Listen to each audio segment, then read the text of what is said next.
On the screen, Quranic stories unfold. On the screen, Quranic stories unfold.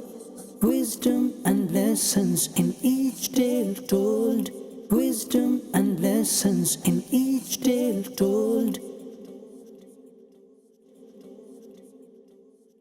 Alhamdulillahi Rabbil Alameen. Wassalatu wassalamu ala Sayyidil Anbiya'i wal Mursaleen. Amma ba'd. فأعوذ بالله من الشيطان الرجيم بسم الله الرحمن الرحيم الصلاة والسلام عليك يا رسول الله وعلى آلك وأصحابك يا حبيب الله الصلاة والسلام عليك يا نبي الله وعلى آلك وأصحابك يا نور الله. Welcome back to our series. We are reaching towards the end of Ramadan. A few days left. Allah subhanahu wa ta'ala accept all our worships. May He forgive our sins. May He allow us to see many future Ramadans like this as well. Full of prosperity with faith and iman. May Allah Azza wa Jalla accept all our worship. Ameen bijahi Nabiyil Ameen. Today, inshallah, we are going to talk about Prophet Yunus alayhi salam, upon whom it is famous that he was swallowed by a whale. Yunus bin Matta was also titled Zunnun, also known as Sahibul Hut, from amongst the children of Hud alayhi salam, and he was a prophet sent to a place, Mosul, in Iraq, was now known as Iraq. It is a small city he was sent to. He was a prophet, and he told the people to do good, fear Allah, and prevent them from committing shirk. He asked them to stop committing shirk. This was his main job. Allah subhanahu wa ta'ala had sent him. But these people were consistent and they continued to worship idols. And Yunus alayhi salam, he continuously hindered them, prevented them, get the message across to them that worshipping idols is not the correct way, is not the right thing to do. But they continuously rejected the teachings of Yunus alayhi salam. And his message was clear, like all other prophets: turn to Allah subhanahu wa ta'ala, obey Allah, obey myself, be good, be kind, be nice to your neighbors, stay away from X, Y, and Z. The message is one, the message is clear, the message is simple. Every prophet delivered more or less the same message, but each nation had a different problem. They had their own personal issues, which the prophets alayhimussalam went to tackle, went to defeat. And this issue that we had here with the qawm, with the nation of Yunus alayhi salam, they were worshipping idols, they were committing shirk. So Yunus alayhi salam, he made dua. He said, Ya Allah, they are not listening. They are not listening, so send your punishment upon them. So in the morning, he went to the people and he told them that that's it, it's clear, right? You are not listening, Allah subhanahu wa ta'ala will send a punishment. And now, in this era, in this time, in this day and age, it was such that if someone was found to tell a lie, right? If someone told a lie, and a lie in public, and everyone heard the lie and then initially believed it, but then it turned out that the lie was a lie, and the truth surfaces.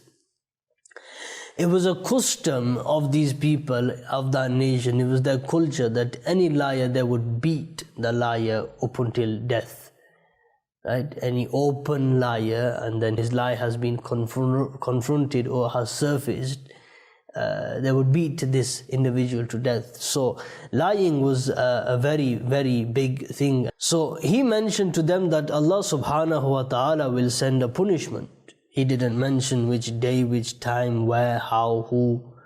He just generally said Allah subhanahu wa ta'ala will send a punishment. So by the next morning, the people woke up and they began to see the signs of a natural disaster brewing, yani a punishment from Allah subhanahu wa ta'ala. They could see the traces of it. They could see the symptoms of a natural disaster coming into play. And they knew what Yunus alayhi salam said was truthful and was powerful. And they knew that Yunus alayhi salam has never been found to tell a lie. And they, on top of that, had this custom that no one can publicly lie. So they understood straight away that what Yunus alayhi salam was saying was 100% true. It wasn't a fabricated idea. So if a punishment was coming, he was right. There was going to be a punishment. So in the morning, when they seen that the storm or some punishment was about to come, right? They seen the signs, they seen the traces. They went to find Yunus alayhi salam, but they couldn't find him. They couldn't find Yunus alayhi salam. So they all went towards the outskirts, towards the forest of Iraq. At that time it was called Iraq, Mosul, the city of Mosul. So they went to the outskirts. Yeah, they protested in the court of Allah subhanahu wa ta'ala, and they sought forgiveness. They asked for repentance. They done tawbah, they done ruju, they returned back to Allah subhanahu wa ta'ala. They took their children, their daughters, everyone that was with them, they took them all. And they all went into their certain groups and they performed a collective dua in one sense. And they repented from their sins with sincerity. Now when they repented, they also mentioned that they will not just repent and believe in Allah subhanahu wa ta'ala firmly, they also mentioned that they will truly adhere to the path and to the teachings of Yunus alayhi salam, subhanallah. Because they went to the outskirts and performed dua and repented, right, before, whilst the signs were clear in the sky, Allah subhanahu wa ta'ala stopped the punishment from entering. They have repented, Allah subhanahu wa ta'ala stopped the punishment. And this was interesting because the punishment that Yunus alayhi salam thought was going to come, right, and the signs were there, the people seen the signs, repented, Allah subhanahu wa ta'ala cancelled the punishment. So Yunus alayhi salam, he didn't know that these people have repented. Yunus alayhi salam, he left the city of Mosul without seeking permission, without getting the command from Allah subhanahu wa ta'ala. Even though it was absolutely fine, because there was a threat and there was other reasons as well. But he had left, and now Allah subhanahu wa ta'ala tested him. So he got onto a boat, which after some time became stationary. It came to an halt. So the boatman asked, which one of yous have run away from your master? Which one of yous, or which slave that's present in this boat has run away from their masters? Because this boat only stops when there is a slave who's run away from the master. Subhanallah.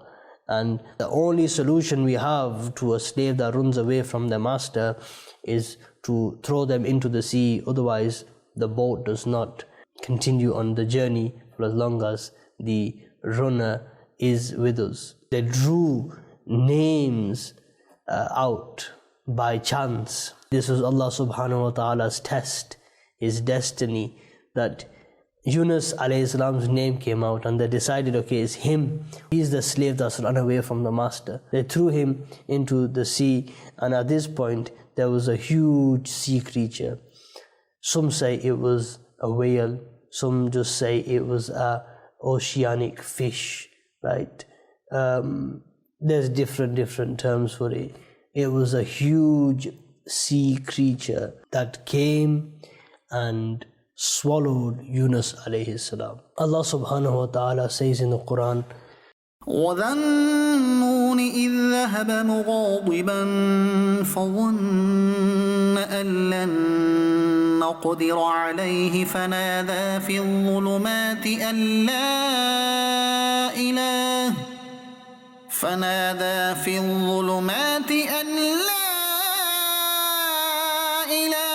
إِلَّا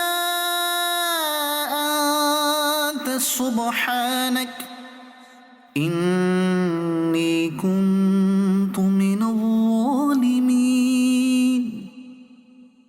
And remember Zunnun, when he departed full of anger, assuming that we would not restrict him, and he therefore called out in the realms of darkness, "There is no God except you. Glory be to you. Indeed, an out-of-place act occurred from me." This verse of the Quran says something quite remarkable. In Arabic, the word dhulumat is a plural. Okay, so you got dhulma. Dhulma means a darkness. Dhulumatun is two and more darknesses. This verse suggests that he proclaimed in the three darknesses, or the two and more darknesses. It was night time, so he's in the darkness of the night sky, and then he was in the depths of the ocean. When you get to a certain point in the sea, there is no light. Even if the sun is out, even if it's midday, there's a certain point within the sea.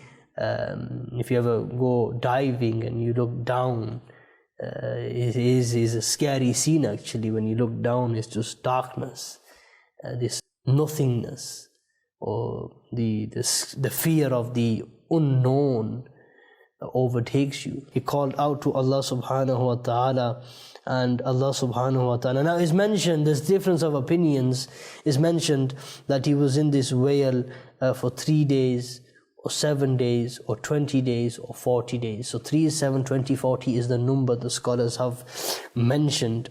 The whale ejected him onto a beach, subhanallah. And now because being one has to understand a whale or the fish can handle the pressure of the sea, but humans are not adapted to that. So because of being under pressure of the sea, you could imagine if tons and tons of water is on top of every centimeter of your body, the surface area of your body, if you was to put tons and tons of water pressure on top of it, your body and your bones and your flesh can only handle a certain amount. So as he came onto the beach, he was weak, and because of all the pressure, the pressure that he had within the bottom of the ocean somewhere, the sea creatures, Allah has designed them that they could handle it, but humans are not adapted to be inside the sea. So from that he became weak, and what happened was Allah subhanahu wa ta'ala allowed some sort of plant. It's mentioned the qaddu plant grew, and he utilized that. He stayed in the shade of that, and at the same time and this was for him to reflect and to appreciate what he has, the favors of Allah subhanahu wa ta'ala. Allah subhanahu wa ta'ala puts his closest people into the most craziest tests. He was put into the most mysterious and amazing test, so mysterious that some people or many people around the world would never believe this.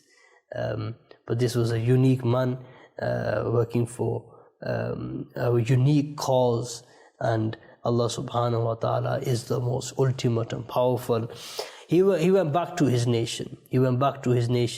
And they accepted his invitation. They accepted everything, and then there was peace.